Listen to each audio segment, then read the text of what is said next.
Here we go again. This was a piece that was handed down through the family, and they asked me to upcycle it because, as with most of the hand-me-down furniture, it had been pretty damaged over the years. And with most of the darkwood furniture nowadays, it doesn't really fit in with most people's interior. Sadly, a lot of the handles were broken and a lot of the veneer was coming off. So the first thing I had to do was fill some of the gaps and repair some of the wood. The wood filler that I use only takes 30 minutes to dry, which is perfect for a job like this. Filling in some of the broken veneers was pretty easy, but I was trying to find all the little dents and scrapes that were on it as well and fill those up. Once I sanded it back, I actually had to redo a couple of the bits because it still had gaps in it, which is always great to do at the beginning. The last thing you want to do is paint it and then find out you've got gaps and have to redo it. While the filler was drying, I got to the top, and this is usually where you find out how damaged some of the bits are because you really get into the wood and find out how bad the grain is. On this one, there happened to be a perfume stain which had actually eaten into some of the wood, which was a bit of a shame, but we managed to repair it somewhat. I've used the same colour filler as the top, but it's never going to be an absolute perfect match. With the filler all dry, I got to sanding the front. I used a very slow speed on my sander, as well as a high grit, just to make sure that I wasn't damaging any of the wood. All sanded and cleaned and ready to prime.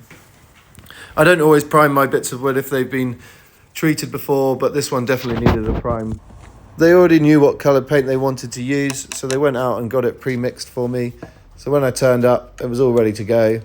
This is the colour they've gone for. I have no idea what the name of the colour is, but it's a beautiful dark blue with hints of green.